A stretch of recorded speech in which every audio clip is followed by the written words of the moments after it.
Alléluia, alléluia, alléluia. Gloire à l'Éternel. Amen, amen, amen. Amen. Merci encore une fois de plus de me recevoir chez vous. Merci de me recevoir dans vos salons, dans vos voitures, à l'église, de me recevoir sur vos portables. Voilà, sur tous les outils qui vous permettent de communiquer, voilà, de lire les vidéos, d'écouter, de recevoir la parole de Dieu. Aujourd'hui encore est une journée belle, une journée fabuleuse. Un moment exceptionnel que nous passerons dans la présence de l'Éternel. Amen. Alors c'est pourquoi je prie. Je prie et je demande à l'Éternel notre Dieu de vous bénir. Je demande à ce que le Dieu du ciel et de la terre, le Dieu de toute éternité, qu'il vous bénisse. Qu'il se souvienne de vous et qu'il vous inonde de bénédictions. À vous qui êtes déjà bénis. Parce que ce n'est pas tout le monde qui a besoin d'être béni. Il y en a qui ont besoin à ce que leurs bénédictions soient préservées.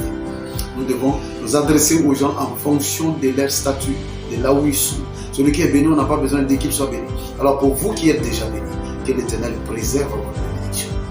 Que l'Éternel vous donne de garder ce qui est à vous. Et une chose est d'avoir une chose, et une autre chose est de pouvoir garder la chose. Il faut une force pour avoir une chose. Il faut une autre force pour garder ce qu'on a. Que l'Éternel vous donne, à vous qui avez la force de réunir de la richesse, que l'Éternel vous donne la force de garder la richesse.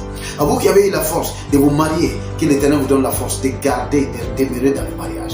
À vous qui avez eu la force de bâtir, de faire tout ce que vous avez fait, de vous engager partout où vous êtes engagé, que l'Éternel, le Dieu du ciel et de la terre, le Dieu d'Abraham, d'Isaac et de Jacob, que ce Dieu-là, qu'il vous fasse du bien. Amen. Que ce Dieu-là vous bénisse, qu'il vous aide à garder vos biens. Satan a dit comme ça de Job, quand il est monté, la Bible dit dans Job chapitre 1, chapitre 2, la Bible dit que quand les fils de Dieu se réunissaient pour adorer Dieu, Satan est venu au milieu d'eux et Dieu a ailé Satan, Dieu a interpellé Satan pour dire, as-tu vu mon fils Job sur la terre? Amen. Satan lui a dit, oh mes pères, qu'est-ce que tu veux?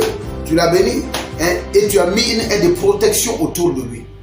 Voilà. Il dit que tu l'as fait des biens, tu l'as donné des choses et tu as protégé. La véritable bénédiction, ce n'est pas l'acquisition des biens. La véritable bénédiction, c'est la préservation des biens. Parce que dans la vie de tout un chacun, du bien viendra. Oui, que tu le mérites, que tu ne le mérites pas. Que tu fasses peu d'efforts, de grands efforts. Un jour viendra, Dieu a fait les choses de telle sorte que chacun sera béni. Chacun aura quelque chose. Chacun rencontrera quelqu'un. Chacun aura une opportunité encore meilleure. Donc, chacun de nous, nous rentrons toujours dans quelque chose de meilleur. Mais les meilleurs parmi nous sont ceux-là qui sont capables de garder ce qu'ils arrivent à attraper. Donc, ma prière pour toi, c'est que Dieu te donne là de garder ton miracle. Qui te donne de garder ta bénédiction. Qui te donne de garder ta guérison. Que Dieu te donne de garder ton mari et ta femme. Qu'il te donne de garder ta richesse. Et crois-moi, une autre prière, c'est que Dieu te donne de garder ta foi. Car la foi, ne crois pas que c'est une donnée, c'est quelque chose qui est donné et c'est bon, c'est pour de bon. Non, la foi, elle se perd comme on la gagne.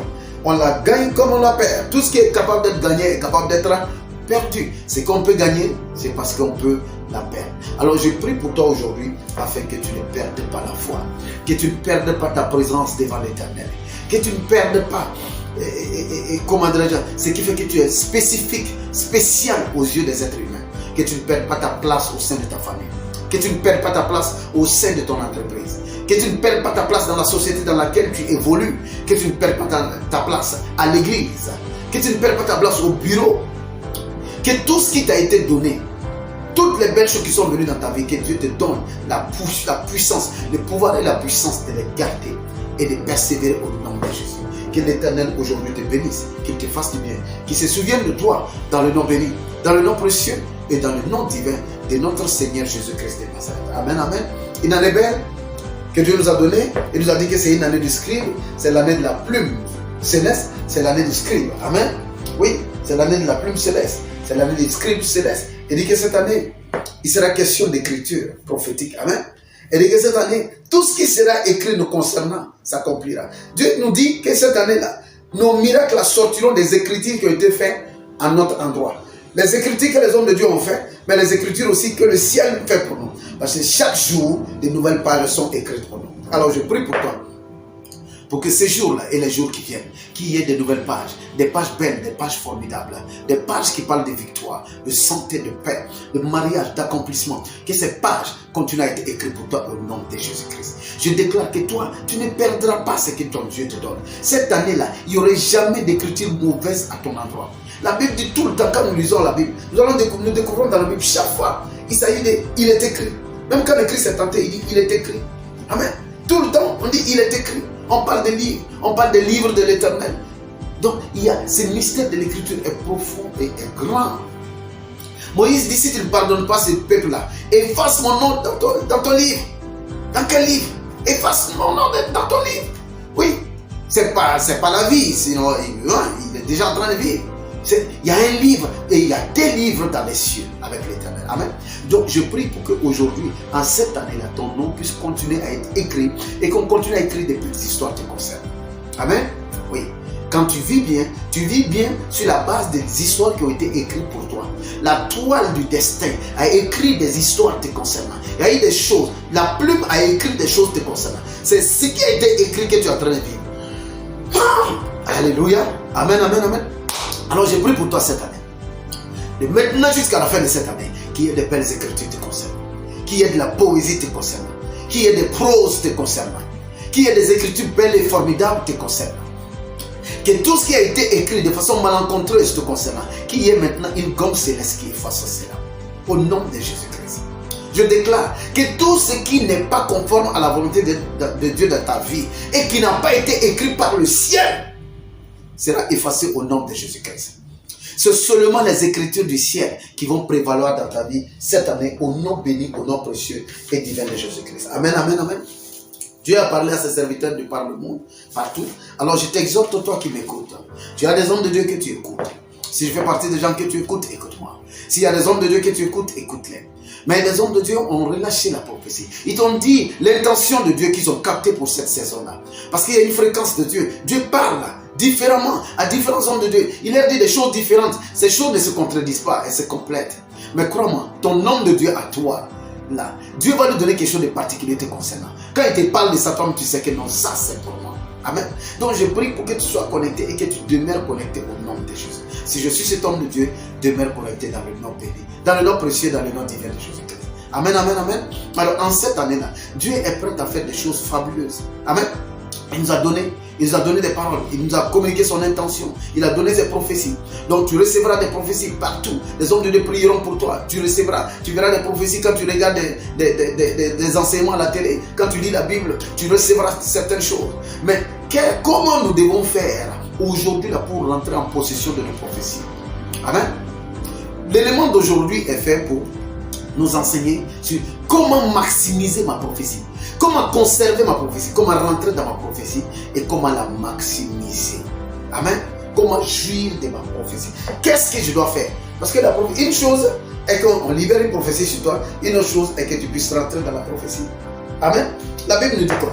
Consultons la Bible ensemble. La Bible dit quoi? Dans le livre d'Habakkuk déjà, nous comprenons que non, une prophétie a des préférences, il y a des exigences. Quand ces exigences-là ne sont pas remplies, la prophétie, tu ne la vivras pas. Donc nous avons besoin de remplir les exigences liées à la prophétie. Amen. C'est quand nous remplissons ces exigences-là que la prophétie maintenant elle s'accomplit pour nous. Habakkuk chapitre 2. Amen. À partir du verset 1. Sinon c'est au niveau du verset 2, mais je vais lire à partir du verset 1. Verset 1, j'étais à mon poste et je me tenais sur la tour.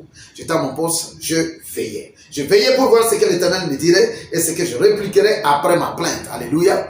Donc le prophète, il dit, j'étais à la tour. Donc je guettais. Spirituellement, j'avais mes antennes spirituelles, j'attendais. Je voulais recevoir de Dieu pour voir ce que l'Éternel me dirait et puis ce que je répliquerais après ma plainte. Amen. L'Éternel m'adressa la parole et dit, écris la prophétie. Voyez-vous, alléluia. La première chose, Dieu dit, écris. La prophétie mérite d'être écrite.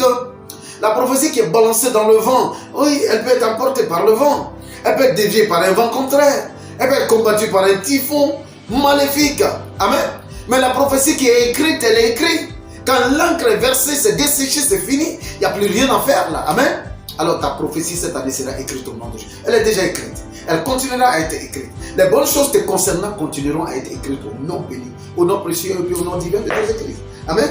Il dit, écris la prophétie. Alléluia. Grave-la sur les tables. C'est Dieu qui parle. Il dit, afin qu'on la lise couramment. La prophétie doit être avec toi tout le temps. Donc écris-la, grave-la sur les tables, afin qu'on la lise couramment. Car c'est une prophétie dont le temps est déjà fixé. Elle marche vers son terme. Alléluia. Cette année, toute prophétie que Dieu a relâchée te concernant, ces prophéties marchent vers leur terme. au nom de Jésus. Tu rentreras dans la gloire de ton Dieu en cette année. Parce que cette prophétie, elle est libérée. Dieu dit c'est l'année de l'écriture. Elle dit en cette année, le scribe céleste se penchera sur ton cas avec faveur, avec sourire. Quand il prendra sa plume pour écrire, il écrira des proses, il écrira de la poésie, il écrira des chansons te concernant, il écrira des symphonies te concernant. En cette année, il n'y aura aucune écriture maléfique te concernant au nom de Jésus-Christ. Alléluia. Amen, amen, amen, amen. Et dit, la Bible dit quoi? Et elle ne mentira pas. C'est-à-dire, ce qui sera écrit te concernant s'accomplira. Ce que l'homme de Dieu a écrit te concernant s'accomplira. Ce que l'Esprit de Dieu, le Saint-Esprit a guidé, a écrit te concernant s'accomplira. Ce que le Saint-Esprit va guider les autres serviteurs de Dieu qui vont recevoir, de pouvoir écrire des choses concernant les membres de leur famille, concernant les membres de leur église, concernant les fidèles autour d'eux, ça s'accomplira. Parce qu'il dit que c'est de l'écriture cette année qui viendra le miracle. C'est de l'écriture qui viendra le miracle. C'est de l'écriture qui viendra l'action de Dieu. C'est de l'écriture qui viendra la bénédiction de l'Éternel. Alléluia. Amen. Amen.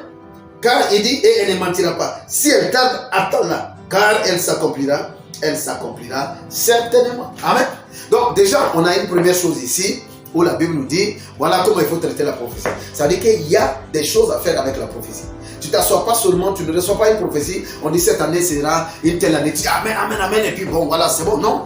Il y a quelque chose, il y a un certain nombre d'éléments qu'il faut réunir pour la prophétie. Il y a un certain nombre de comportements qu'il faut adopter pour que la prophétie puisse marcher pour toi. Parce que sinon, tu vas dire, Dieu a prophétisé. Ses serviteurs ont parlé, mais je n'ai rien vu.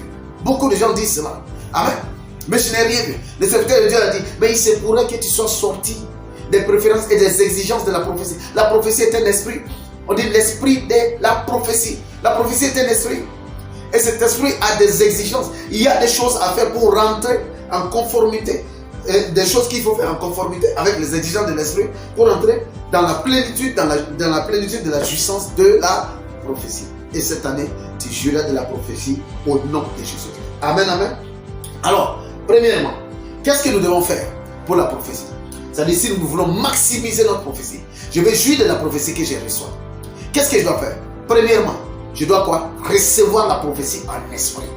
Alléluia. Je dois recevoir cette prophétie en écrit. En esprit, quand on me parle, quand je lis, quand j'écoute la prophétie, quand j'écoute l'intention de Dieu, quand on me dit que c'est l'année de la plume céleste, l'année du scribe divin, amen. Mais je dois m'imaginer, je dois pouvoir imaginer un scribe assis avec des tablettes. Je dois imaginer des parchemins, des longs parchemins, avec une plume en or, qui est en train de bouger, qui est en train d'écrire pour moi. Reçois la prophétie en esprit. Si tu n'es pas capable, comment tu reçois la prophétie en esprit? Il faut que ton esprit soit capable d'imagination. Un esprit qui ne peut pas imaginer ne peut pas croire. Un esprit, je vais peut-être choquer quelqu'un. Celui qui dit, moi je crois en Dieu, mais je ne crois pas aux mythes, je ne crois pas aux légendes, aux contes de fées, donc je ne crois pas en Dieu. Parce que les légendes, les contes de fées, les mythes, ils font partie de l'imaginaire comme Dieu. Amen. Alors, Dieu est dans le monde de l'imaginaire. Ça ne veut pas dire qu'il n'existe pas, non. Il existe dans une autre dimension. C'est dans le monde de la pensée, de l'esprit. Donc, comment recevoir la prophétie en esprit? Il faut d'abord que tu puisses avoir une bonne imagination. Amen, amen, amen. Oui. Si tu n'as pas une bonne imagination, pose ta main maintenant sur la tête. Pendant que je prie pour ton père, pendant que ta fille ou ton fils a posé la main sur sa tête, maintenant je prie et je demande à ce que Seigneur, une grâce exceptionnelle de l'imagination, de la capacité à penser, à se projeter, à voir en image des choses qui sont dites par des paroles, à voir en image des choses qui sont écrites, que cela soit conféré maintenant à ton fils et à ta fille au nom de Jésus. Seigneur, je bénis, je sanctifie, je purifie son imagination et je déclare, Seigneur, que son imagination ne sera plus desséchée au nom de Jésus-Christ. Il verra en image, il entendra des sons, il verra des couleurs, il sentira des odeurs au nom de Jésus-Christ. Amen, amen, amen. Tu as besoin d'avoir de l'imagination. Tu as besoin, ton esprit a besoin d'être imaginatif. Sinon, tu ne peux pas recevoir la prophétie. Recevoir une prophétie, ce n'est pas scientifique. Ce n'est pas un fait littéraire. Ce n'est pas juste un mot qu'on te dit et puis tu dis, oh, ok. Non, c'est une disposition de l'esprit. Donc, la première chose à faire, tu reçois la prophétie d'abord en esprit. Tu la reçois en esprit en faisant quoi? En ouvrant ton esprit, en étant imaginatif, en étant rêveur. Si tu ne peux pas rêver, tu ne peux pas être prophétique. Fils de Dieu, fille de Dieu, serviteur et servant de l'Éternel, écoutez-moi. Si tu ne peux pas être imaginatif, Si tu ne peux pas être un rêveur, tu ne peux pas croire en Dieu. Tu ne peux pas attendre les choses de Dieu. Tu ne peux pas être prophétique. Oui, celui qui est prophétique, c'est un rêveur. Celui qui est prophétique, c'est quelqu'un qui sait imaginer. C'est quelqu'un qui peut voyager en pensée. C'est quelqu'un qui peut sonder les dimensions différentes en pensée. Oui, seule cette personne peut être prophétique parce que cette personne peut recevoir les arts de l'esprit. Les arts, D-R-H-E, de l'esprit. Amen. Les arts de l'esprit. Cette personne peut avoir les prémices de l'esprit. Donc je prie pour toi aujourd'hui afin que tu puisses avoir les prémices de l'esprit. Alléluia. Amen, amen, amen. Donc, premièrement, il faut recevoir un esprit. Deuxièmement, il faut faire confiance à la source et au canal. Faire confiance à la source, c'est quoi? Faire confiance à Dieu. C'est Dieu est la source de toutes les prophéties. Toute prophétie qui vient, c'est-à-dire les prophéties viennent de la part de Dieu. Dieu est la source de toutes les prophéties. Aucune prophétie ne peut venir de quelqu'un d'autre. C'est vrai que de temps en temps, il y a des gens qui grattent leur tête, ils s'assoient, ce qu'ils pensent et puis balancent aux gens et disent que Dieu a dit cette année sera telle année. Non, non, non, Dieu ne parle pas comme ça. Hein? Dieu n'est pas qu'elle est en train de dire cette année sera telle année, telle année. Non, c'est nous qui disons. Dieu nous donne une intention, Dieu nous montre les choses. Nous nous disons cette année, voilà ce que Dieu a dit, donc l'année sera comme ça, sera comme ça, sera comme ça, sera comme ça. Toutes les années sont belles, sont formidables devant Dieu. Et toutes les années concourent à accomplir le plan de Dieu. Les années même sont au service de Dieu. Le temps est au service de Dieu. Amen. Amen. Donc, quand nous atteignons une année, quand nous entrons dans quelque chose, c'est nous qui atteignons une dimension. C'est nous qui arrivons à une porte. C'est nous qui franchissons. Nous aimons dire une nouvelle année. Ce n'est pas l'année qui vient à nous. C'est nous qui partons vers l'année. Oui. C'est nous qui franchissons. C'est nous qui quittons une pour une autre. Donc, ce n'est pas l'année qui est arrivée. Ce n'est pas fin d'année est arrivée. Ou une nouvelle année est arrivée. Non, nous sommes arrivés au nouvel an. Alléluia. Nous sommes arrivés à la fin d'année. Amen. Donc, premièrement, il faut faire quoi? Il faut d'abord recevoir la prophétie à l'esprit. Deuxièmement, qu'est-ce qu'il faut faire? Deuxièmement, il faut faire confiance à la source, qui est Dieu, et au canal. Voilà, le canal humain que Dieu utilise pour te communiquer cette prophétie. Si tu n'as pas confiance au canal, si tu dis, il y a des gens qui disent j'ai confiance.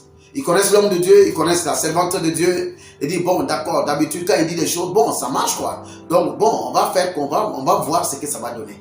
Quand tu dis ça, tu n'as pas confiance. Quand tu dis ça, tu n'as pas confiance. Avoir confiance, c'est savoir que s'il ouvre la bouche pour dire quelque chose de la part de Dieu, déjà tu as confiance en Dieu. Et tu as confiance en lui. Tu as confiance en la source et tu as confiance au canal par lequel la source se communique et puis se déverse dans ta vie. Amen. Donc il faut faire confiance en la source et puis il faut faire confiance au canal prophétique. Afin que la prophétie là se réalise dans ta vie effectivement. Parce que c'est ce que Dieu va dire à quelqu'un qui va s'accomplir dans la vie de quelqu'un d'autre. Voilà. Dieu ne va pas venir te parler de ta prophétie à toi. Ta prophétie sera communiquée à quelqu'un pour qu'il te communique ça. C'est pourquoi Dieu s'est choisi des serviteurs et des servantes, des porte-paroles, des porte-voix. Alléluia. Amen, amen, amen. Amen. Voilà. Jésus qui est le Fils de Dieu, il est sur la terre. Mais il faut que Jésus aille vers Jean pour recevoir son mandat, pour recevoir son vêtement, pour faire son baptême. Il y a des gens qui sont positionnés dans ta destinée pour te faire entrer dans tes dimensions prophétiques, dans tes dimensions spirituelles. Et parmi ces hommes, il y a les hommes de Dieu. Amen. Et nous avons l'immense privilège de faire partie, d'être comptés parmi les plus petits de ces serviteurs de Dieu. Amen, amen. Troisièmement, qu'est-ce qu'il faut faire pour rentrer, pour jouir de la prophétie et rentrer dans la prophétie de l'année? Qu'est-ce qu'il faut faire? Parce que souvent, quand ces choses ne sont pas de nos gens, la Bible dit quoi? Mon peuple périt par manque de connaissances. En fait, la Bible voulait dire par manque d'enseignement. C'est aussi simple que ça. C'est par manque d'enseignement que le peuple est en train de périr. Les gens sont toujours prêts pour recevoir. Les amens sont faits toujours. Les gens même payent les offrandes. Les gens font, mais ils font ça sans connaissance, sans comprendre. Donc nous avons besoin de rentrer dans les détails pour expliquer. Afin que vous, comme moi, nous puissions tous rentrer, nous puissions tous jouir de notre prophétie, de la prophétie que Dieu a libérée sur nous pour cette année, au nom de Jésus-Christ. Donc, troisièmement, nous devons développer une attitude prophétique en accord avec la prophétie. Alléluia. Amen, amen. Et ça fait partie d'une des instructions que je vais aujourd'hui te communiquer. Toi, enfant de Dieu, fils et fille de l'Éternel, serviteur et servante de Dieu, oracle, prophète, apôtre, docteur, pasteur, écoute-moi bien. Amen. Si une prophétie doit s'accomplir dans ta vie, tu dois toi-même d'abord avoir une attitude prophétique. La prophétie vient vers là où se trouve son environnement. On va dire comme ça. Si tu ne crées pas l'environnement prophétique, la prophétie ne peut pas se réaliser. Dieu ne crée pas l'environnement, tu es responsable de l'environnement prophétique. Dieu libère l'intention. Le serviteur de Dieu te communique l'intention. Amen. Mais maintenant, c'est à toi de pouvoir créer l'environnement prophétique pour rentrer dans la prophétie. Tu crées l'environnement prophétique à travers une attitude prophétique. Tu dois avoir une attitude prophétique en accord avec la prophétie. Cette année, Dieu nous a dit quoi? C'est l'année de la plume céleste. C'est l'année des scribes divins. C'est l'année de l'écriture prophétique. Le miracle viendra des Écritures. La bénédiction sortira de ce qui a été écrit sur toi. Donc, comment développer une attitude prophétique par rapport à ça? C'est-à-dire que cette année, partout où tu seras, à n'importe quel moment de la journée ou de la nuit, quand tu es en prière, quand tu es en méditation, quand tu es en train de lire la parole de Dieu, tu es en train de conduire ta voiture, tu es même sur la moto, entends le Saint-Esprit te dire quelque chose, l'Esprit de Dieu met quelque chose dans ton cœur. Tout de suite, quelle attitude prophétique tu dois avoir? Dieu a dit que c'est l'année de l'écriture. Qu'est-ce que tu fais? Dès que tu peux, tu t'arrêtes. Tu gardes, tu fais sortir un calepin et puis un bic et puis tu écris. Il dit c'est l'année de l'écriture. Ce que tu vas toi-même écrire s'accomplira. Ce que le serviteur de Dieu va écrire s'accomplira. Pour beaucoup d'entre vous, j'ai eu à écrire des choses. Pour d'autres, ça viendra quand Dieu me le commandera. Amen. Il le demandera, il le dira certainement à beaucoup d'autres serviteurs qui le feront. Amen. Mais nous marchons avec ce que Dieu nous donne. Ce que Dieu nous donne. Nous n'allons pas regarder ce que Dieu a donné à côté pour dire aux gens non. Non, nous sommes là, nous recevons, nous sommes un canal pur qui reçoit de la souche même. Amen. Donc Dieu nous dit une chose, nous communiquons. Alors cette année, qu'est-ce qui va se passer? Avoir l'attitude prophétique là, c'est de pouvoir tout transformer en écriture cette année. On est, c'est l'année de l'écriture. Tes vrais projets, écris, déposer. Les actions que tu veux mener, écris, les déposer. Ce que tu vas accomplir cette année, tu veux voyager, tu vas aller ici, tu vas aller là, tu vas aller là. Écris cela, mets cela dans ta Bible. Écris, déposer. J'irai en Israël. Je ferai le pèlerinage là-bas. Je ferai ceci, je ferai cela. Je me marierai. Écris, déposer. Il dit que c'est de l'écriture que sortira le miracle cette année. Peuple de Dieu, soyons humbles. Soyons sages et puis écoutons. Quand Dieu parle, mettons en pratique ce qu'il a dit. L'attitude prophétique, c'est ça. Tout ce qui m'a été communiqué cette année, que ce soit par le Saint-Esprit, que ce soit dans un songe, que ce soit un ange qui me le révèle, que ce soit le serviteur de Dieu qui me le révèle. Quand je rentre, j'écris. J'écris et puis je présente mes écrits là. Je les empaquette ensemble, je les mets ensemble et je les présente toujours à Dieu. Seigneur, voici mes écrits. Tu as dit que cette année, par les écrits, j'aurai le miracle. Par les écrits, j'aurai ma guérison. Par les écrits, j'aurai mon mariage. Par les écrits, j'aurai mon enfant. Père, voici mes écrits devant toi. Amen, amen. Voici mes écrits. Donc, tu dois tout transformer en écriture cette année. Tu reçois une incitation de Saint-Esprit, écris, il ne faut pas garder dans ta tête. Écris. Et quand tu fais comme ça, l'esprit de la prophétie te localise. Parce que tu as créé l'environnement prophétique accordé. Un environnement prophétique qui va avec l'esprit de la prophétie. Alors l'esprit de la prophétie viendra pour se poser sur l'environnement prophétique. Et tu auras ton miracle. Alléluia. C'est pourquoi j'ai prié pour tout un chacun. Au nom béni et précieux de Jésus-Christ. L'Éternel, mon Dieu, votre Dieu, le Dieu d'Abraham, d'Isaac et de Jacob, le Dieu que nous prions, que nous vénérons, le Dieu que nous servons, le Dieu vers qui nos offrandes montent, devant qui nos dîmes, nos sacrifices sont déposés, le Dieu sur lequel de qui nos prières sont déposées. Que ce Dieu-là, en cette année, ce Dieu-là te fera du bien au nom de Jésus-Christ. Et ce Dieu-là te donnera la capacité de créer autour de toi l'attitude prophétique, dans ton cœur, dans tes paroles, dans ta manière de parler. Alors cette année, même quand tu parles, le mot écrit doit sortir dedans. Si quelqu'un t'est béni, tu dis, il est écrit, il sera écrit. Que ce que vous avez dit soit écrit. Si quelqu'un t'est béni, quelqu'un dit sois béni, quelqu'un dit, oh tu iras là-bas, tu verras ça, un homme de Dieu prie pour toi. Il déclare des choses pour toi. Faut dire, dans ta réponse, faut dire, que cela soit écrit. Parce que comme ça, tu mets les anges au travail te concernant. Alléluia. Le peuple de Dieu a besoin vraiment d'enseignement, a besoin vraiment de connaissances, a besoin vraiment de connaître les choses qu'il faut connaître. Amen. Le peuple de Dieu a besoin de connaître les choses qu'il faut connaître. Quel que soit ce que les paroles que quelqu'un va te dire cette année-là, tu dis que cela soit écrit. Que cela soit écrit. Que cela soit écrit. Si tu fais ça tout le temps, tu répètes ça tout le temps, tu es dans l'esprit de la prophétie. Tu crées l'environnement prophétique autour de toi. Toi-même, tu fais des écrits. Quand il te met quelque chose dans le cœur, en songe, en vision, en imagination, tu es là assis, tu es en train de lire la Bible, tu es en train de faire quelque chose, ça vient, tu prends, tu écris. Tu présentes ça à Dieu, voici mes écrits. Un de seulement te dit, Père, voici mes écrits. Seigneur, voici mes écrits. C'est par tes écrits cette année, par tes écrits, par les écrits prophétiques et par tes écrits cette année, tu vas rentrer dans ta dimension supérieure. Tu vas rentrer dans tes miracles, dans ta nomination. Tu vas rentrer dans ton voyage, dans ton mariage. Si tout cela fait la gloire de Dieu dans ta vie, oui, tu rentreras dedans. Amen, amen, amen. Quatrièmement, qu'est-ce qu'il faut faire? Quatrièmement, il faut une sémence, il faut déposer une sémence devant l'Éternel en début d'année. Il faut toujours. Si tu veux rentrer dans la prophétie de l'année, si tu veux rentrer dans la prophétie de l'année, il y a deux grandes choses que tu ne dois jamais sauter. J'ai donné les autres. Je suis maintenant à la sémence. Oui. Aujourd'hui, les chrétiens, les croyants, ils aiment entendre tout. Mais sauf la vérité vraie. Ils n'aiment pas entendre parler de règles et de lois. Parce qu'on l'a flatté, on lui a dit, oh, l'autre c'est l'ancienne loi. Maintenant, il y a une nouvelle loi. Il n'y a pas d'ancienne loi. Il n'y a pas de nouvelle loi. Les balles qu'on a fabriquées là, en 1919 là, quand on met dans le fusil, on tire, ça tue. Les balles qu'on fabrique en 2023, quand on met dans le fusil, on tire, ça tue. Il n'y a pas d'ancienne loi. Je fais partie des hommes de Dieu pour qui il n'y a pas d'ancien et de nouveau testament. Il y a un premier testament et il y a un second testament. Le premier testament, ça couvre la période des prophètes, des juges, des rois. Et le second testament couvre la prophète de Christ jusqu'aux apôtres. Et il y aura un troisième testament, qui sera le testament de Jésus, qui sera l'évangile éternel qui va être prêché même par les anges. Donc pour moi, il n'y a pas d'ancien, de nouveau. Parce que quand on dit Ancien Testament, Nouveau Testament, qu'est-ce que ça veut dire même? Quelle est la philosophie qui est derrière? Quand on dit que l'autre est ancien, ça veut dire que c'est dépassé. Ce testament peut-il être dépassé? Un testament de Dieu peut-il être dépassé? La parole de Dieu peut-elle être dépassée? Les prophéties peut-elles être dépassées?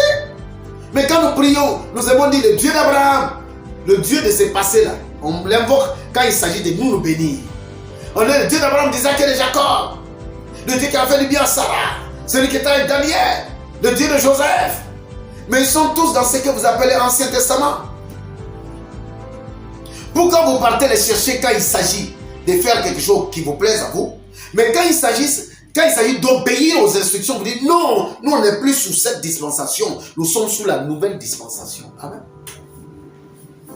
Je n'ai jamais vu dans la Bible, ni Christ dit, lui n'est jamais venu pour mettre fin à la loi. Il n'y a pas d'Ancien Testament pour Jésus. Pourquoi il y aura un Ancien Testament pour moi? Amen. Paul dit la même chose. En réalité, Paul, notre apôtre de la grâce, il dit la même chose. Il dit aux Juifs, soyez Juifs, c'est pas grave, il n'y a pas de souci. Mais n'empêchez pas aussi les autres qui ne sont pas Juifs, eux aussi, ils rentrent par la grâce. Ils rentrent dans le royaume de Dieu. Par la grâce, ils connaissent Dieu. Donc ceux qui le connaissent par la loi, c'est bon. Ceux qui le connaissent par la grâce, c'est bon.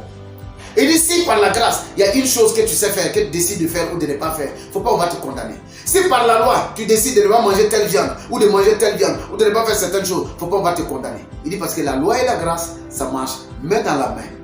Il n'y a pas une qui éclipse l'autre. Non, ça marche main dans la main. Donc, premier et deuxième testament. Amen. Alors, pourquoi j'ai insisté là-dessus pendant quelques secondes, ou quelques minutes pour vous? Parce que c'est important qu'on puisse situer les choses.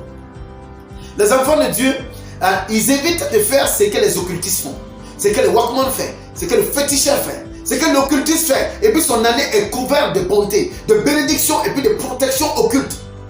Les démons aussi peuvent protéger. Satan aussi protège ses biens et puis son peuple. Quand l'année commence, ils vont devant leur Dieu Satan, ils vont devant leurs démons, ils vont devant leurs serpents, leurs pythons, ils vont devant leurs reines des mers et tout ce que vous voulez. Ils déposent devant eux quelque chose de fabuleux qu'on appelle sacrifice annuel. Mais le chrétien de ce siècle, il ne veut pas entendre parler de sacrifice annuel. Si tu ne déposes pas de sacrifice annuel en début d'année, mais en fait, tu as voué ton année à la souffrance. Je suis au quatrième point. J'ai dit de recevoir d'abord en esprit la prophétie, faire confiance à la source ocgonale, développer l'attitude prophétique. Quatrièmement, déposer une sémence pour activer la prophétie. Cette sémence-là, soit c'est un sacrifice que tu fais. Voilà. Tu fais un sacrifice, ce qu'on appelle sacrifice annuel. Amen, amen. Sacrifice annuel, ce qu'on appelle sacrifice annuel. Laissez-moi donner quelque chose ici par rapport au sacrifice annuel. Amen. Amen, amen. Donc, ce qu'on appelle sacrifice annuel, tu déposes un sacrifice annuel devant Dieu. Alléluia. Amen, amen, amen. Gloire à Dieu. Tu déposes un sacrifice annuel. Le sacrifice annuel, c'est une offrande sacrificielle qui va couvrir l'année. Le mot sacrifice veut dire quoi? Sacrifier. Fier, c'est confier. Amen. Donc, c'est donner, c'est présenter. Fier. Donc, sacré veut dire quoi? C'est-à-dire, je confie ce qu'on va rendre sacré. C'est ce qui veut dire sacrifice. Quand tu fais un sacrifice à Dieu, tu es en train de dire à Dieu de rendre sacré quelque chose. Il y a une chose, parce que ton sacrifice est lié à quelque chose. Donc, quand tu déposes un sacrifice devant Dieu en début d'année, vous savez, le mois de janvier, c'est le premier mois de l'année. Amen. Le mois de janvier, c'est les prémices de l'année. C'est-à-dire, c'est un mois qui appartient à Dieu. C'est pourquoi, pendant ce mois, tout le monde, partout, les gens sont en jeûne et puis en prière. En tout cas, en ce qui concerne les chrétiens. Mais les occultistes aussi le font. Les illuminatis le font. Les rosés chrétiens, ils sont actuellement en jeûne. Ils sont en train de jeûner et de prier. Mais ils ne vont pas se contenter seulement de jeûner et de prier. Ils vont faire des sacrifices que nous refusons de faire. Et demain, nous serons en train de discuter sur la queue de cheval pendant qu'ils sont en train de grimper les chevaux. Et puis on va dire, oh, c'est par le wak, c'est par le fétiche, c'est par l'occultisme qu'ils ont eu leur argent. Non, ils ont appliqué une règle simple. La loi, c'est la loi. Que tu sois bon ou mauvais, quand tu l'appliques, elle te produit le même résultat. Un homme bon qui met une balle dans un fusil, il tire, ça tue. Un homme mauvais, il met une balle dans un fusil, il tire, ça tue. Donc peu importe que tu sois bon ou pas, que tu sois avec Christ ou que tu ne sois pas avec Christ, que tu sois avec Dieu ou que tu sois avec Satan, mais quand tu déposes un sacrifice annuel, il provoque ce que tu veux. Ce que tu veux avoir pendant l'année là, le sacrifice annuel là, amène ça devant toi. Entends-moi chrétien. Toi qui aimes penser que c'est seulement dans la chrétienté que les choses se font, crois-moi, dans le monde du diable, dans le monde de Satan, dans l'occultisme, dans les ténèbres, des choses se font. Des miracles sont opérés. Même si l'âme des gens périt à jamais, même si leur âme est échangée pour être en enfer à jamais, mais un occultiste, un sorcier, un rosicrucien illuminati qui dépose son sacrifice annuel en janvier, il va rentrer dans son miracle avant la fin de l'année. Peu importe la prière que tu vas faire contre lui. Et chrétien, arrête de te fatiguer. Ne crois pas que toi tu vas te dire au nom de Jésus pour faire certaines prières, voilà, et puis pour bloquer l'avancée de ces gars-là. Non, parce que il est à une autre dimension du combat. Il mène un combat où tu n'es pas. Tu es là, il est là. Toi tu es là après, tu es là sans parler en langue seulement. Oh Seigneur Jésus, au nom de Jésus, je proclame ma bénédiction, ma richesse, mon mariage, ma santé. Je vais dominer, je vais être nommé, je serai à ses postes, je voyagerai. Oui. Lui, il finit de dire, je ferai tout ça à cause de l'alliance que j'ai contractée avec toi. Oh, mon maître, Satan. Oh, Lucifer, mon maître. Et puis il dépose le sacrifice. Voici le sacrifice qu'il dépose devant toi pour couvrir l'année. Et vous croyez que quoi? Lucifer va répondre à son élément. Mais toi, ton Dieu attendra que tu complètes ce qu'il a dit parce que c'est une instruction de Dieu. Amen. C'est une instruction de Dieu. Donc, tu présentes un sacrifice annuel en début d'année. Le mois de janvier, c'est le mois des prémices. Donc, dépose ton sacrifice annuel pour couvrir toute l'année. Amen. Et quand on dit sacrifice annuel, le sacrifice, c'est toujours, comme on le dit, quelque chose qui te fasse du mal. Quand tu fais sortir, ça te peine. Donc, tu sais que j'ai fait un effort.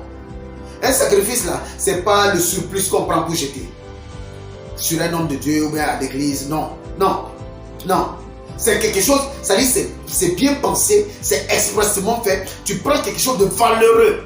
Si ta vie a de la valeur, si ton mariage a de la valeur, si ta réussite a de la valeur, tes enfants ont de la valeur, ton mari, ta femme a de la valeur, fais un sacrifice. C'est ce que la Bible nous dit dans le livre de Samuel. Amen. Elkanah, qu'est-ce qu'il faisait? Amen. Il faisait toujours un sacrifice. 1 Samuel 1, à partir du verset 3 jusqu'au verset 11.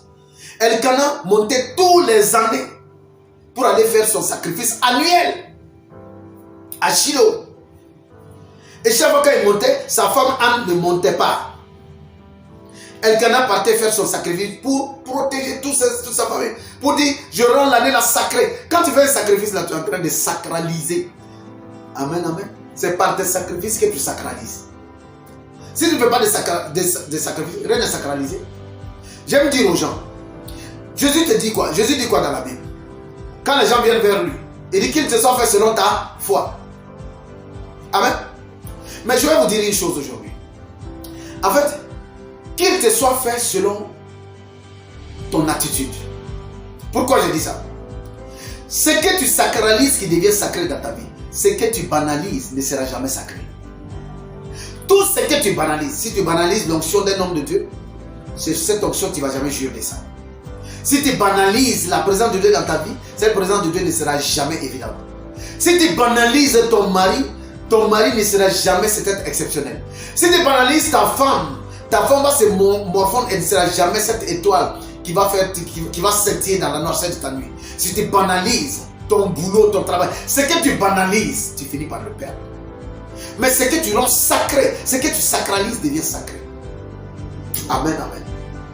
Quelqu'un se lève cette année et dit, moi je veux la présence de Dieu. Moi je veux la présence de Dieu dans ma vie. Rends ta vie sacrée. Sacralise ta vie. Dieu vient là où il y a le sacré.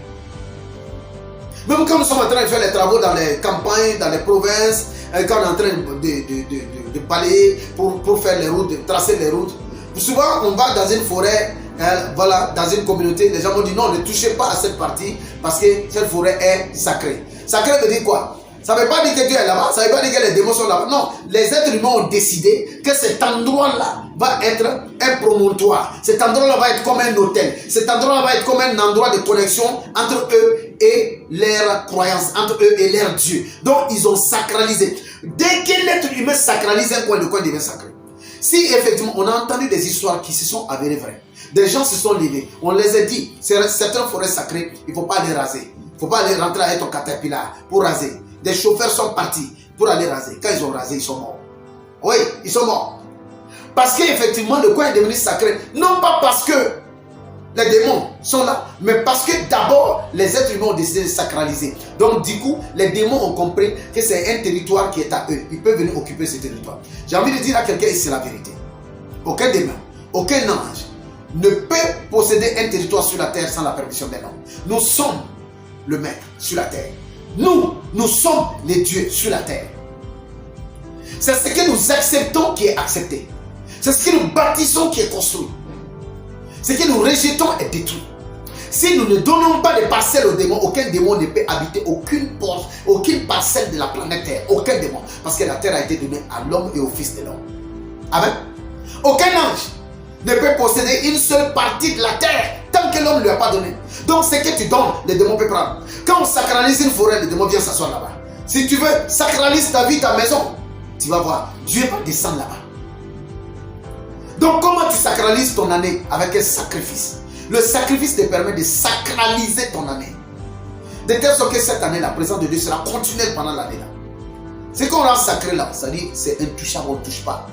La maladie ne peut pas venir là-bas. Les démons ne peuvent pas venir là-bas. La méchanceté ne peut pas venir là-bas. Puisque c'est sacré. Tu as dit à Dieu, cette année là, c'est une année sacrée. Quand tu déposes ces sacrifices devant Dieu, tu as dit à Dieu, l'année là est sacrée. Je sacralise l'année là. Rien dans cette année là ne doit sortir de ton plan, ne doit sortir de ta bonne parole, de tes bonnes écritures pour moi. Voilà comment on est prophétique, voilà comment on rentre en profondeur dans les choses. Amen. Donc, tu déposes un sacrifice pour couvrir l'année. Ou tu donnes les prémices, vu que nous sommes dans le premier mois de l'année. Voilà. Les prémices, c'est quoi?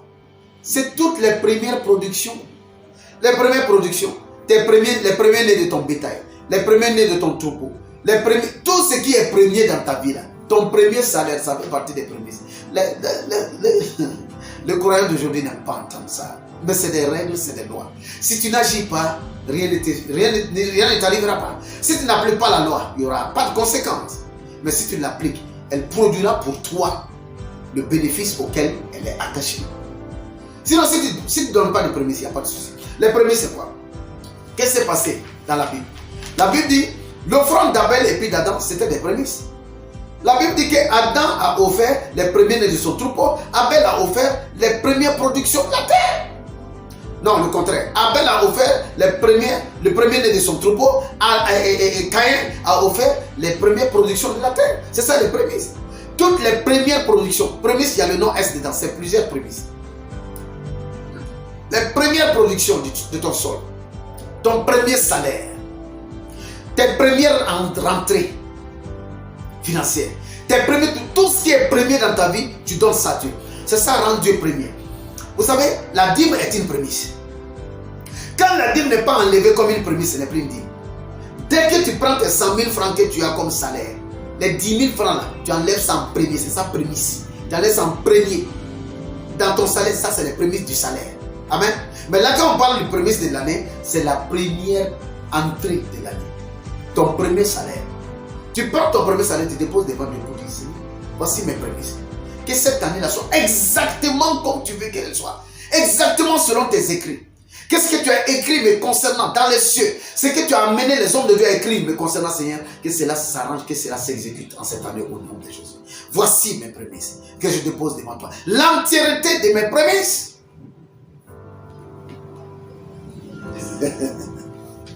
Amen, amen. Exode 22, verset 29. La Bible dit, tu ne différeras point de m'offrir les prémices de ta moisson et de ta vendange. Tu me donneras le premier-né de tes fils. Même tes premiers, les fils aînés de toutes les familles font partie des prémices de Dieu. Ils appartiennent à Dieu. Voici encore un autre mystère. C'est la raison pour laquelle, vous allez remarquer dans les familles, surtout dans les familles des croyants. Toute famille de croyants, si le premier né, si le premier fils, le fils est né, ou bien la fille est née, surtout le fils est né, s'il ne sert pas Dieu, s'il n'est pas connecté à Dieu, il échoue toujours. Parce que tu peux racheter tes premiers-nés, tu peux racheter tes prémices. Tu peux dire à Dieu, non, je veux mon fils premier-né. Oh, je ne veux pas qu'il soit pasteur, je ne veux pas qu'il soit prêtre, je ne veux pas qu'il fasse l'œuvre de Dieu. Non, moi je veux qu'il puisse être ingénieur. Donc je paye une offrande en remplacement. Ça se fait dans la Bible. Je paye une offrande en remplacement pour pouvoir racheter mes prémices, les prémices de ma vigueur. Quand Jacob est en train de bénir ses enfants, il dit à Ruben, il dit, toi tu es les prémices, tu es mon fils premier-né, tu es les prémices de ma vigueur. Genèse 49. Les prémices de ma vigueur. Amen. Donc les prémices là, c'est les toutes premières choses que tu déposes devant Dieu. Cette année, tu peux décider, voilà, de déposer ton premier salaire, tes premières entrées devant Dieu. Tes premières récoltes, tes récoltes là, tu as champ de riz, de maïs, de sorgho, de tout ce que tu veux. Tes premières récoltes de maïs, tes premières récoltes de mil, tes premières récoltes de sorgho. Tu enlèves les premières là, c'est ça qui fait les prémices, c'est plusieurs, les prémices. Tu enlèves ça, hein, et c'est ça que tu amènes à un homme de Dieu. Pour dire, voici mes prémices. Amen. Et que ces prémices-là servent à couvrir toute l'année de la bonté de Dieu pour moi. Afin que je puisse rentrer intégralement dans la bénédiction que Dieu a préparée pour moi. Amen, amen. Jésus même est dit être... Jésus, la Bible dit quoi? Dans 1 Corinthiens 15, verset 20. La Bible dit, puisque Christ, il est le premier-né d'entre les morts. Donc, il est les prémices de ceux qui vont ressusciter. Christ est vu comme prémisse. Alléluia. Jacques dit dans Jacques 1, verset 18, que nous sommes aussi les prémices des créatures de Dieu. Parce que Dieu a fait de nous les prémices de ses créatures. Donc, nous pouvons comment faire pour rentrer, pour jouir de la prophétie de l'année, pour posséder cette prophétie. Amen. Premièrement, nous récitons. Premièrement, nous recevons en esprit. Deuxièmement, il faut faire confiance à la source et au canal. Troisièmement, il faut développer l'attitude prophétique en accord avec la prophétie. Quatrièmement, il faut une sémence pour activer la prophétie. C'est la sémence là que j'ai expliqué tout de suite. Soit tu déposes un sacrifice devant Dieu, parce que Elkanah va continuer à déposer un sacrifice devant Dieu jusqu'à ce qu'Anne comprenne qu'elle aussi, elle doit déposer un sacrifice devant Dieu. C'est quand Anne dépose son propre sacrifice devant Dieu que Dieu ouvre les entrailles de Anne, et puis Anne maintenant a son fils qui s'appelle Samuel. Il y a des miracles, il y a des dimensions dans lesquelles tu veux rentrer. Si tu ne déposes pas un sacrifice devant Dieu, tu vas passer tout le temps à prier. Chaque fois Elkanah partait prier, il partait faire sacrifice, mais Anne ne partait pas. Anne ne faisait pas de sacrifice. Personne ne peut faire ton sacrifice à ta place. Amen. Chacun doit faire son propre sacrifice. Le sacrifice annuel, il est individuel, mais aussi il est collectif et puis familial. Le chef de famille peut faire un sacrifice pour tout le monde, pour toute la famille, le chef de famille. Il peut faire un sacrifice pour couvrir toute la famille. Mais même dans ça encore, les membres de la famille, là, chacun peut faire son propre sacrifice pour son miracle personnel. pour son truc personnel, il fait aussi son petit sacrifice. Amen. Donc nous sacralisons l'année ou nous la désacralisons par notre attitude. À chacun son sacrifice. 1 Samuel 1, de verset 3 jusqu'à verset 11. Elkanah a fait son sacrifice. Anne aussi était obligée de faire son sacrifice. Amen. 2 Samuel 20, verset 6. La Bible dit David, sachant que non, Saul cherchait à le tuer. Il va monter un coup avec Jonathan. Il va dire à Jonathan, voilà ce qu'on va faire. Ton papa sera là, je vais m'absenter. Mais s'il demande, dis-lui que je suis monté, je suis allé à Jérusalem. Je suis parti parce qu'il y a un sacrifice annuel pour la famille. 2 Samuel 20, verset 6. Il y a un sacrifice annuel pour la famille. Donc, il y a sacrifice annuel pour la famille. Dis-lui que je suis parti à ce sacrifice annuel pour la famille. Là. Amen. Donc, tu peux déposer un sacrifice annuel pour la famille si tu es chef de famille. Pour ta famille. Pour les projets généraux. Pour toute la consécration de la famille. Parce que là où tu mets un sacrifice, tu es en train de consacrer la famille. Si tu sacrifies l'année, tu es en train de consacrer. Si tu fais un sacrifice annuel, tu es en train de consacrer l'année là. Pour que l'année là soit en faveur de ta famille. En faveur des membres de ta famille. Et en tes propres faveurs. Amen, amen. Après ce quatrième élément. Cinquième élément, qu'est-ce qu'il faut? Il faut le jeûne et la prière. Tu dois faire le jeûne et la prière pour arroser ton sacrifice. Premièrement, tu reçois la prophétie en esprit. Tu es imaginatif, tu es inventif. Tu peux rêver, tu peux voyager avec le Saint-Esprit, avec les anges. Tu reçois la prophétie en esprit. Deuxièmement, tu fais confiance dans la source, vraiment confiance, et au canal. Donc tu appliques les instructions qu'on te donne. Tout ce qu'on te dit de faire, tu fais. Tu ne calcules pas, tu ne choisis pas, tu ne jongles pas. Tu ne dis pas je vais faire telle partie je ne fais pas. Non, tu fais. Troisièmement, tu développes une attitude prophétique en accord avec la prophétie. Telle la prophétie est relâchée, toi aussi tu te comportes en accord. Quatrièmement, tu déposes la sémence sacrificielle, que soit le sacrifice annuel, soit les prémices que tu déposes. Sinon, tu peux même déposer les deux. Les prémices, on peut déposer les prémices, on peut déposer le sacrifice annuel. Amen. Nous devons arrêter. Arrêtons de laisser le monde rentrer dans l'église pour nous dire ce qu'il faut faire, ce qu'il ne faut pas faire. Le monde a ses pensées. Le monde s'est flatté. Le monde nous pervertit. On nous donne toutes sortes d'enseignements fallacieux pour qu'on se détourne des règles rudimentaires qui font que le peuple d'autrefois était béni par Dieu. C'est les règles élémentaires là, qui étaient la dîme, les offrandes, les sacrifices. Oui. Aujourd'hui, le peuple d'aujourd'hui ne veut même plus entendre parler de ça. Donc, ils sont tous derrière en train de souffrir. Les occultistes sont en train de gouverner. Les occultistes sont en train de gérer le monde. Ce monde-là souffre à cause des chrétiens, à cause de nous. Parce que tant que nous ne prenons pas possession de ce qui est à nous, nous ne prenons pas le sceptre de David, le monde ne va pas changer. Dieu va nous remettre actuellement l'autorité de ce monde-là. Nous sommes décalibrés. Nous ne sommes même pas capables d'être obéissants à la parole de Dieu. Ce que Dieu nous dit de faire, c'est ce que nous devons faire. Soyons obéissants, soyons humbles. Nous verrons notre Dieu agir dans notre vie. Amen. Cinquièmement, il faut le jeûne et la prière.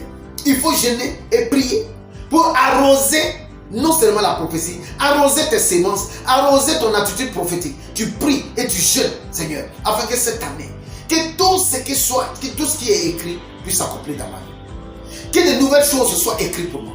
Pendant que tu es en train de jeûner, tu es en train de demander de nouvelles écritures au ciel.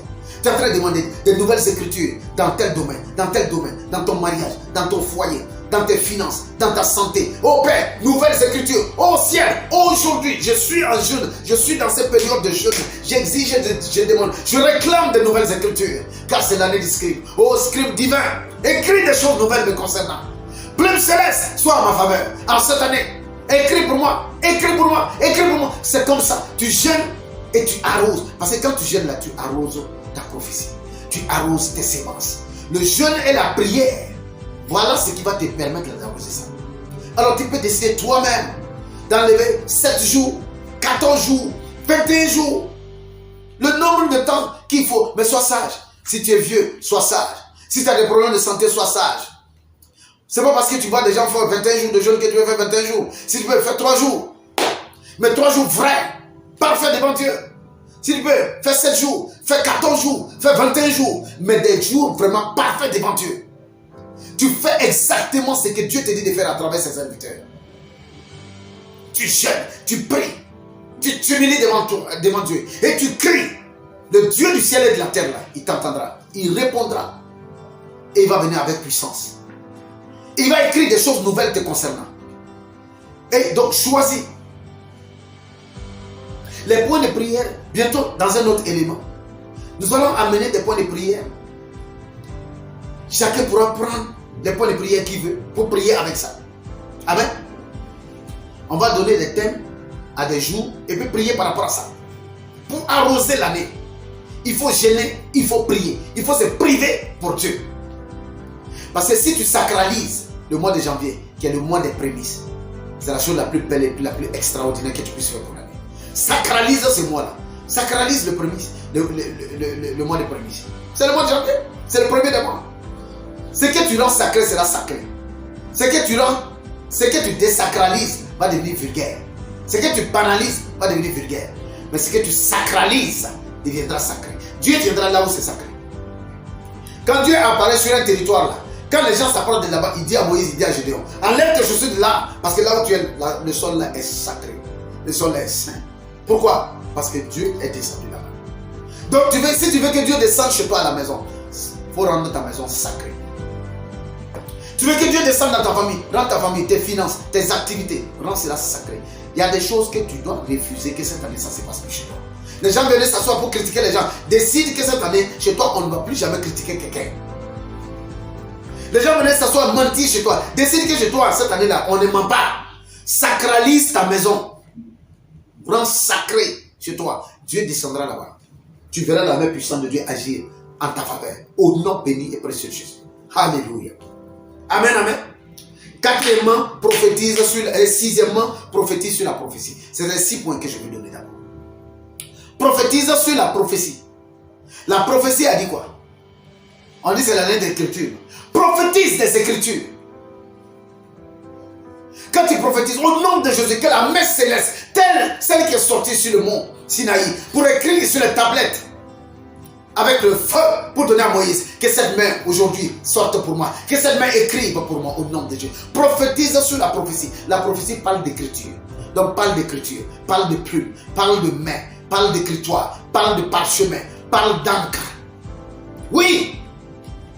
Prophétise sur la prophétie. Libère ces choses. Quand tu parles, quand tu pries pour quelqu'un, prophétise sur la prophétie. Qu'il soit écrit me concernant. Cette année, je déclare que la main céleste écrira. Ouais. Ce ne sera pas des écritures de jugement, comme tel fut le cas comment dirais-je, avec Daniel. Non, ce seraient des écritures d'exaucement. Ce seraient des écritures de bénédiction. Amen. Amen. Donc prophétise sur la prophétie. C'est que la prophétie dit, utilise la pour prophétiser. Amen. Amen. Tu es dans un endroit, on dit que la prophétie c'est abondance. Quand tu parles, on doit entendre le mot abondance dans ta bouche. Tu es quelque part, tu crois à une révélation, à une prophétie, on dit que cette prophétie c'est ceci, c'est cela. Quand tu parles, c'est ça qu'on doit entendre dans ta bouche. Prophétise sur la prophétie. Et tu verras ton Dieu agir avec force et avec puissance au nom de Jésus. Amen, amen. Amen. Voici les 6 points. Maintenant, qu'est-ce qu'il va falloir faire? Voici les recommandations que chacun devrait prendre pour faire chez lui à la maison, en cette année. Amen. Afin que l'écriture qui est faite pour toi puisse être accomplie. Tu vas prendre de l'huile d'onction. Chaque personne. Vous allez prendre de l'huile d'onction, vous allez mettre ça dans une assiette. Une assiette pleine. Parce que vous devez mettre votre main comme ça dedans, dans l'assiette. Vous devez mettre votre main comme ça dans l'assiette. Vous allez prendre l'huile d'onction, vous allez mettre de l'assiette là-dedans. Vous allez utiliser l'onction d'huile pour relever les linteaux de votre porte. Vous partez, vous arrêtez devant la porte principale. La porte d'entrée. Pas la porte de la chambre, même la porte du salon. Amen. Vous plongez votre main dans l'huile qui était vraiment de l'huile bénie, une onction d'huile. Vous plongez la main dans l'onction d'huile. Amen.